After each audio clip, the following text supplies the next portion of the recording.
हूँ आप लोग अच्छा होंगे। Myself Vinay Kumar Vinay and welcome to my channel chem tube by Vinay sir. तो डियर स्टूडेंट, आज के सेशन में हम लोग बात करेंगे पोटेशियम डाइक्रोमेट के प्रिपरेशन की, इसकी प्रॉपर्टीज की एंड इसके कुछ जो आयनिक स्ट्रक्चर हैं उनके बारे में डिस्कस करेंगे। तो चलिए सबसे पहले हम बात करते हैं इसके प्रिपरेशन की। तो सोडियम पोटेशियम डाइक्रोमेट को प्रिपेयर कैसे करते हैं। सबसे पहले क्रोमाइड ओर को सोडियम कार्बोनेट के साथ और एयर के प्रेजेंस में रिएक्शन कराते हैं। तो वहां से सबसे पहले क्रोमेट और फेरिक ऑक्साइड प्लस वहां से CO2 गैस का फॉर्मेशन करता है। इसको नोट डाउन कर लेते हैं। सबसे पहले क्या, क्रोमाइड ओर का फॉर्मूला FeCr2O4, ठीक है। इसको सोडियम कार्बोनेट के साथ Na2CO3 और प्लस एयर के प्रेजेंस में रिएक्शन कराते हैं।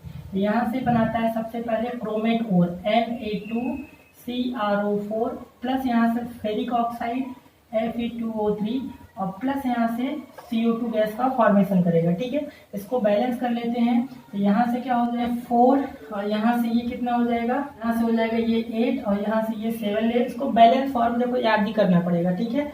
और यहाँ से क्या हो जाएगा, सोडियम कितने हैं यहाँ पर 8 हो जाएगा। आयरन कितने 4 है तो यहाँ पर आपको 2 करना पड़ेगा। और कार्बन कितने हैं 8 है तो यहाँ से कितना करना पड़ेगा 8 करना पड़ेगा। तो ये जो है ये है क्या, क्रोमाइड ओर।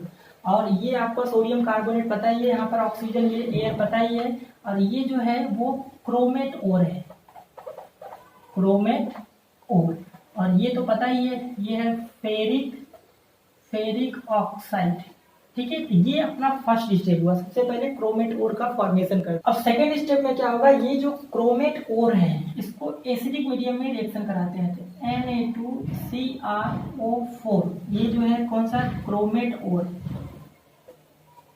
ओर, इसको क्या करते हैं एसिडिक मीडियम में रिएक्शन कराते हैं, ठीक है। तो यहाँ से क्या मिल जाएगा आपका Na2Cr2O7 प्लस यहाँ से Na प्लस आयन और प्लस यहाँ से H2O का फॉर्मेशन करेगा। इसको बैलेंस कर लेते हैं। तो क्रोमियम 2 है तो यहाँ पे आपको 2 करना होगा, सोडियम 4 होगा तो यहाँ पर 2 और यहाँ पे आप 2 कर लो, ठीक है। और हाइड्रोजन यहाँ पे कितने 2 निकल रहे हैं तो यहाँ पर हाइड्रोजन कितने हो जाएगा, यहाँ पे 2 कर लो, ठीक है। तो ये आपका क्या हो गया, बैलेंस रिएक्शन हो गया। तो ये जो सोडियम क्रोमेट है इसका जो कलर होता है वो येलो कलर होता है। और यहाँ से ये जो बनेगा ये होता है ऑरेंज कलर का होता है, ठीक है। ऑरेंज कलर का क्रिस्टल ये सॉलिड के फॉर्म में फॉर्म होगा। उसके बाद आपको क्या करना है, बस यहाँ पे K2 लाना है। तो उसको क्या करो, ये जो आपको मिला यहाँ पे सोडियम डाइक्रोमेट, इसको KCl के साथ रिएक्शन करा दो। तो यहाँ से क्या हो जाएगा Na2Cr2O7 प्लस यहाँ से KCl के साथ 2 मॉलिक्यूल रिएक्शन करा दो। तो यहाँ से फाइनली आपका जो बनेगा क्या बन जाएगा, K2Cr2O7 प्लस यहाँ से 2 Cl और यहाँ से Na। तो यहाँ से क्या बन जाएगा, 2 मॉलिक्यूल NaCl का फॉर्मेशन हो जाएगा। तो अपना जो कंपाउंड मेन बने यहाँ से पोटेशियम डाइक्रोमेट, ठीक है। ये क्या है, पोटेशियम डाइक्रोमेट।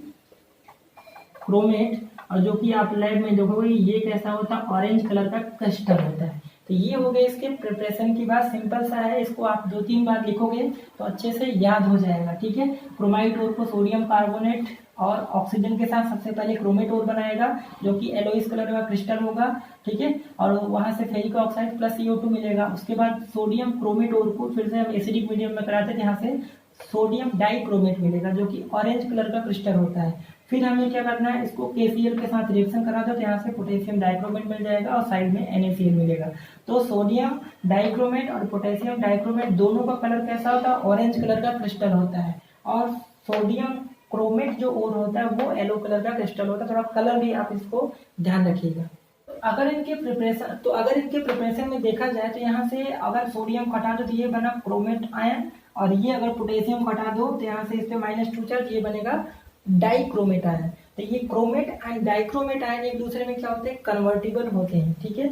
उसको मैं यहाँ पे नोट डाउन कर दे रहा हूँ। तो बात करते हैं हम chromate ion and dichromate ion की। तो यहाँ पे एक पॉइंट लिख लेते हैं कि क्रोमेट आयन, ठीक है। क्रोमेट आयन क्या होगा, ये चीज, यहाँ सोडियम हटा दो तो ये हुआ CrO4 और -2 chromate ion. And dichromate ion क्या होगा, यहाँ से पोटेशियम हटा दो तो क्या बनेगा Cr2O7-2। ये दोनों एक दूसरे में क्या होते हैं, इंटर कन्वर्टिबल होते हैं। मीन्स अगर हम क्रोमेट ओर को, क्रोमेट आयन को, तो CrO4-2 को अगर हमने एसिडिक मीडियम में यहाँ पे रिएक्शन करा दिया तो यहाँ से क्या बनेगा, देखो यहाँ से बनेगा Cr2O7-2 प्लस यहाँ से H2O मॉलिक्यूल, इसको बैलेंस कर दो तो यहाँ पे ये 2 हो जाएगा और क्रोमियम 2 है तो यहाँ पे 2 हो जाएगा। तो क्रोमेट ओर को हमें डाइक्रोमेट में कन्वर्ट करना है, तो बस एसिडिक मीडियम में यहाँ से रिएक्शन करा देते। ये कौन होगा, क्रोमेट आयन हुआ, ठीक है। और इसको डाइक्रोमेट करना, बस एसिड से यहाँ रिएक्शन करा देते। ये कौन हुआ, डाई क्रोमेट हुआ। अब डाई क्रोमेट को आप चाहते हो क्रोमेट में आयन में कन्वर्ट करना, तो इसको बेसिक में करा दो, ठीक है।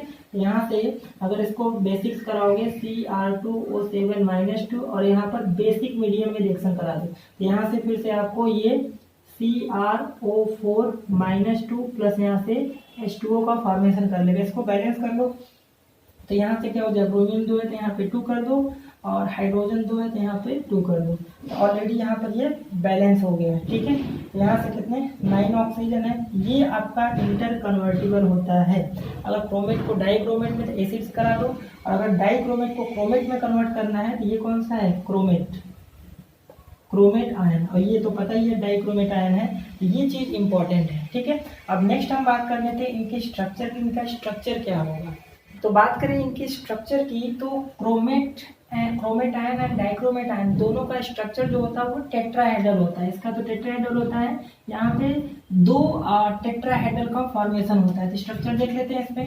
अब देखो इसका अगर स्ट्रक्चर निकालो तो यहाँ से क्या हो जाएगा, Cr, ठीक है। सेंट्रल एटम क्या होगा, Cr। यहाँ से टेट्राहेड्रल स्ट्रक्चर आपको अच्छे से पता है कि ये इसका स्ट्रक्चर होता है। यहाँ पर ऑक्सीजन और इस पे क्या है, -2 चार्ज है।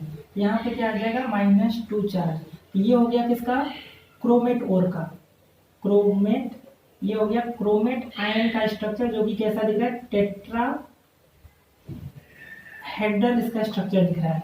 और अगर हम बात करें डाइक्रोमेट में क्या होगा, यहाँ से देखो Cr और यहाँ से ऑक्सीजन, यहाँ से Cr, तो 3 ऑक्सीजन इससे अटैच होंगे, 3 ऑक्सीजन इससे और 3 ऑक्सीजन इससे अटैच होंगे, ठीक है। तो यहाँ से इसका जो स्ट्रक्चर हुआ कुछ इस तरह से, और इस पे क्या हो जाएगा, -2 चार्ज होगा। तो ये जो एंगल होता है यहाँ से 126 डिग्री होता है, ये भी थोड़ा सा ध्यान रखिए।